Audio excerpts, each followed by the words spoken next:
All right, pick up some cooking skills thanks to a local professional. Molly Real is learning what it takes to cook like a chef.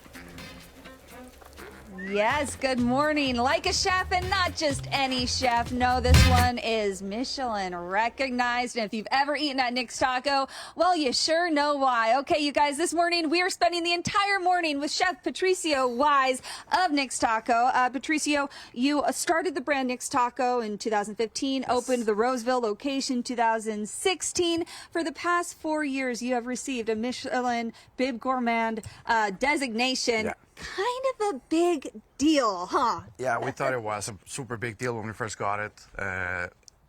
News came out, people came out, we were overwhelmed. We had just reopened after COVID, and we were heavily understaffed.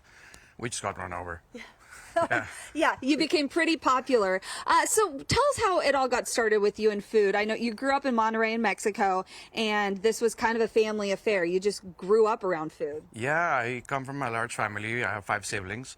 And the family gatherings were always large, and it was always around cooking, kind of like this. Yeah. So I started cooking pretty young, following in my dad's footsteps. I mean, none of us were in the family professional cooks or anything, but I always took an interest for it, and I like hosting events. Yeah. So I always thought, well, why not be a chef and open a restaurant and host an event every day. Yeah, and I know with Nixtaco, it's certainly, you know, bringing flavors and cooking processes of home. I mean, the name Nixtaco says a lot, doesn't it? Yeah, so we wanted to be very clear about our offerings. We thought if we're going to make tacos, we're going to do them from scratch. And we need every ingredient to be top-notch, including the tortilla. So we decided to make them ourselves. And I remember when I was young how my mom would cook the corn at night and let it steep and then take it to the mill in the morning to make masa for the day's tortillas. And this would repeat every day.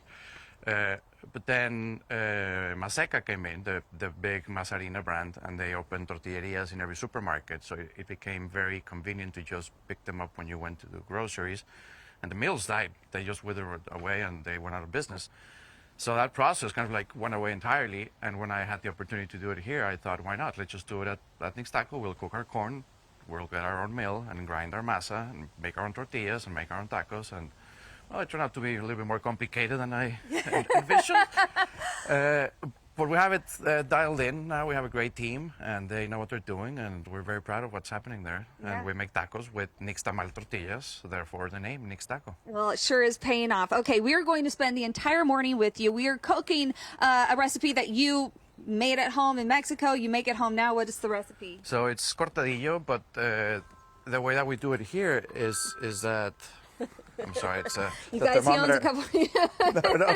He's a busy man. It's the meat that's done. Oh. So what we do is I make the steaks for a night's dinner, and then with the leftover, I'll do the cortadillo. So Perfect. This is kind of like showing utilization example for leftovers. Beautiful. I can't wait for it. We've got those ribeyes cooking.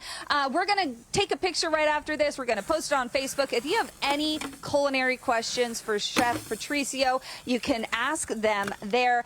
We also have somewhat of a big announcement to make later on this morning, too. So I hope you'll stick around.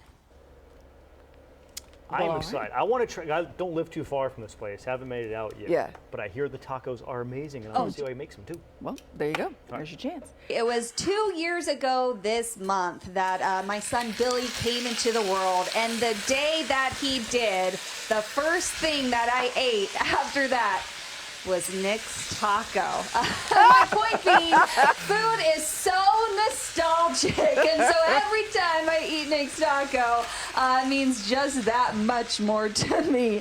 Welcome back to Good Day Sacramento. I'm Molly Real, spending the entire morning in the kitchen with Chef Patricio Wise, the owner, chef of Nixtaco, which has been the recipient of Michelin Guide's Bib Gourmand for 4 years. He is sharing one of his most nostalgic recipes with us. Chef, it's Cortadillo? Cortadillo, yes. We're making it with ribeye today. And usually what I like to do is use the leftovers of carne asada, and just utilize everything that you can. Beautiful. It's a good leftover recipe. We're cooking away. I can't tell you how good this smells. John, just so you know, we started with bacon, cooking in beef tallow, and now we've added the ribeyes, and it is Amazing. So coming up in just a little bit, we're going to talk about the ingredients so you can shop like a chef. We're going to get this on its way, continue making it for the rest of the morning. If you have questions for Chef, we have posted a picture to Facebook. You can ask him any question, culinary question you want there, and we'll answer them for you in the 10 o'clock hour. Please do. Honestly, Molly, you can just stop there with the bacon and the beef tallow and the ribeye. Like that's a good. dish as far as I'm concerned. But wait, there's more. Oh, now it feels like we're just gilding the lily at this point. I can't wait to see that. That looks amazing. Thank you, Molly. If you're looking to up your cooking game, we have got you covered. Molly Reel is live this morning, showing us some tips from a Michelin-recognized chef. Like a chef. Like a chef. Yeah, working hard this morning, guys. Yes, if you're just joining us, we are with Chef Patricio Wise. He is the chef owner of Nixtaco, which has been recognized by Michelin Guide's Bib Gourmand for 4 years in a row. And if you've eaten there, you know why. So, Chef, this morning we were making cortadillo. This is you said this is kind of a staple in your hometown of Monterrey. That is correct. And yes. it's really using leftovers. Yeah, so I like to use my carne asada, my grilled steak leftovers to make it into cortadillo. It's essentially a braised one-pot dish. And what we did is we took the ribeye, and for demonstration purposes, I grilled them right before, but ideally they'd be leftovers in the fridge. And it's being I seared it again in the pan with bacon and beef tallow. Mm-hmm. The tallow I rendered from the ribeyes themselves. And then we're braising it down in a sauce made mostly of tomato and onion and dried chiles with a lot of cumin, oregano, black pepper, allspice, coriander, which are all very Northeast Mexican flavors. Mm-hmm. And that's pretty much the staple of Northeastern flavor, the cumin and the oregano. And it will reduce for a bit. It will continue to braise. The ribeye is a very tender cut of meat. And it works perfect for this because even as we braise it and overcook it, it will continue to be tender and release a lot of flavor. Yeah, and it smells great. And just hearing you list those ingredients, I think some viewers, it might be intimidating, but when I watched you put everything together in a blender, it was really simple. Sometimes you just need to do it and see how easy it is. All you have to do really is be careful not to burn the spices when you toast them. Yeah. And then you put everything in the blender and give it a whirl. It's a raw sauce when it goes in. It cooks here. As it continues to absorb flavors from the meat, and that's kind of what makes it so good. Beautiful. Okay, so over here we're making some guacamole. Yeah, we just make a very simple one. We have a big molcajete. You can use a bowl or a plate and a fork. In this case, I like using the molcajete because we have it. It's a very heavy one. It's so heavy. I tried to pick it up and I couldn't. And everyone has their preference of, how they like their guac. Yeah. Really whipped or very chunky. You're kind of somewhere in between. You don't like a lot of ingredients. No, I like it as simple as possible. I like to not tweak too much with good ingredients. And these are very beautiful avocados. So we're just going to add some lime, some salt, and some serrano chiles. We want the cortadillo to be the star. This is just going to be kind of like the complement. Mm-hmm. And there we go. Get some aggression out. Yeah, there you go. So, of course, we're going to eat these as tacos when it's all said and done. Yeah, we're making tortillas too. We're making yes. So coming up in the 9 o'clock hour, we were making tortillas. This guy is literally world renowned in part because of his tortilla. It's true. You're Michelin recognized. That's world renowned. I said it and it's true, okay? You heard it here. So that's going to keep cooking. He has this recipe where it's going to be posted online after the show is done so that you can make it at home too. And again, in the 10 o'clock hour, as we sit and enjoy these tacos, we're going to be answering some of your viewer questions from home. So any questions you may have for Chef Patricio, you can ask him on Facebook. Just look for the picture of the two of us standing kind of like this. Yeah. We'll keep cooking away. We'll see you in the 9 o'clock hour to make some some tortillas. Some tortillas, yes. Man, that looks good. Thank you, Molly. And we are spending the whole morning with Chef Patricio Wise behind Nixtaco. He's sharing a recipe that's a staple in his hometown of Monterrey. Coming up next, his gift to all of us, teaching us how to make the tortillas like he does in the restaurant. That's coming up. Well, put on your chef's hat because we are getting some cooking tips from a local pro. First the baking, now the cooking. Yeah. Molly is live this morning showing us how to do it like a chef. Yes, good morning. If you have ever eaten at Nixtaco, you know this right here. This is basically gold. So we're with Chef Patricio Wise, owner and chef at Nixtaco, known for, well, its tacos and the tortillas behind it. Has been recognized by Michelin Guide's Bib Gourmand for 4 years in a row. This morning, he is sharing a taste of home, his hometown Monterrey. What are we making this morning? We're making cortadillo with ribeye, and we also made some guacamole, some salsa de chiltepín, and we're making some tortillas so we can make some tacos. Okay, and that's kind of like, if you have leftover ribeye, this is a great recipe. Every time you have leftover ribeye, this is kind of what you make. It's been braising. It looks and smells beautiful, but of course, we have to wrap it up in this piece of gold right here. So let's talk about the tortilla process. So we have some masa that we cooked and ground yesterday. This is referred to as nixtamal because the corn has been cooked in the nixtamalization process, and it's actually just ground up corn. This is what it looks like. It becomes cohesive. At your house, you can use masa harina. That's how it's called. It's like flour. You just add water to it, and you get a similar product.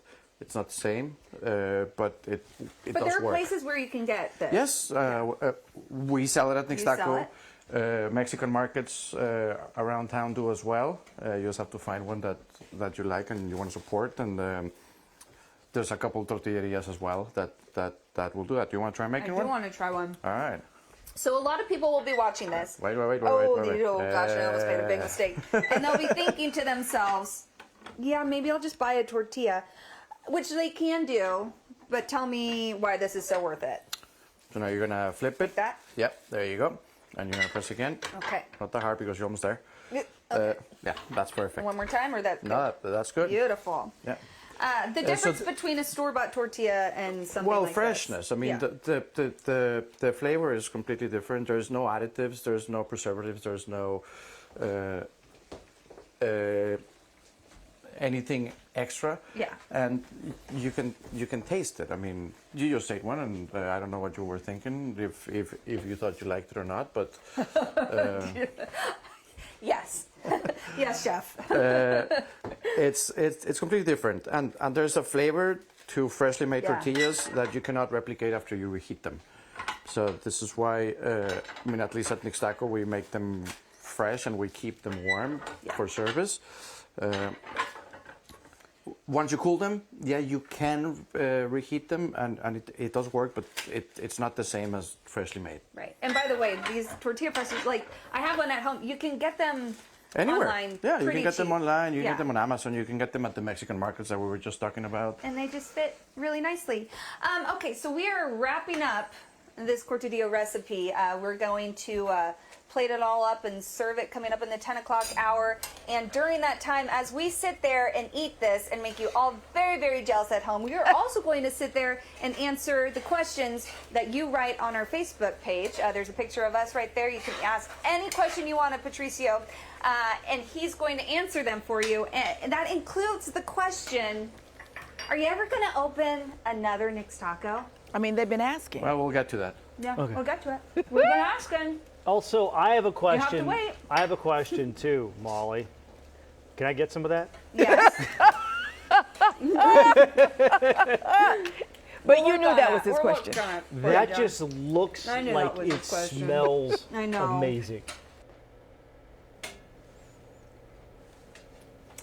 Well, have you ever had cortadillo? It is a stew, and it's a staple for many households in Chef Patricio Wise's hometown of Monterrey in Mexico. And oh my goodness, is it good. So all morning we have been in the kitchen with Chef Patricio learning how to make this recipe, which he has provided for us. You'll be able to find it on our website just after the show. But as we build these tacos and eat them and enjoy them, you have been asking questions at home for Chef Patricio, so we're going to get right to them. Here's one that I really liked your answer to when we were just speaking, Chef. Yeah. How do you grill the perfect ribeye? So I like to use a multi-step process. I do 2 minutes per side for like 4 turns, and then I let it rest. for like 10 minutes. And then right before serving, I'll grill it once more until I achieve the internal temperature that you're looking for. You still need to let it rest a little bit before you carve it, but you'll get more caramelization around the surface on the outside, and you'll let the muscle relax after it's been contracting from the high heat sear. Yeah, okay. Fascinating. Love that. What do you marinate the ribeye in? Salt. Salt. It's just heavily salted. Most of it will burn off, so don't be afraid about it getting too salty. You'll still need, once you slice it, especially if it's a thick cut, you'll still need to salt it even further. This time with finishing salt, ideally. Okay. How do you keep guacamole from browning? Acid will do that. So lime juice, once you mix it, make sure it's very well mixed, and it'll stay green for a while. I mean, this has been out for about 3 hours now, and Yeah. Lots of lime in there. Do you know where chiltepín comes from? So for those just joining us, it's that right there. So chiltepín is the name given to the dried fruit of what in Monterrey we call chile piquín. It's also called chile del monte. It is widely available, or it grows in different regions of Mexico, known by different names depending on which region you're at. Like I say, in Monterrey, where I'm from, if it's green on the plant, we call it chile piquín or chile del monte. If it's red, it's chiltepín. And although you don't see much chiltepín in Monterrey, just because of the abundance of the green fruit, whereas when you go to other states like Sinaloa or Chihuahua, you'll find a lot of chiltepín, which is the dried out version. Okay, beautiful. Last question, it's one you get over and over and over again. Will you be opening another Nixtaco location? We have some news. Nixtaco will be opening a second location. I can't disclose any more details at this point, unfortunately. And no, it is not an April Fool's thing. Well, on Instagram, they did post that they're opening one in Monterrey. That is an April Fool's joke. Yeah, this one you will be able to drive to. It's in the region, and we'll have more details hopefully by the end of the week. Yeah. Stay tuned. Make this recipe. You can find it online after the show. And go enjoy and support Nixtaco wherever you may find it. Okay. We look forward to serving you. That's it. I've decided I'm sending you out with a box of Ziploc bags, the 1 gallon bags that you can just load up and bring back when you do this. Just have a trunk load of Tupperware. Yeah. Yeah. I'll buy you Tupperware. That's containers. it. There you go. To-go containers. Thank you, Molly.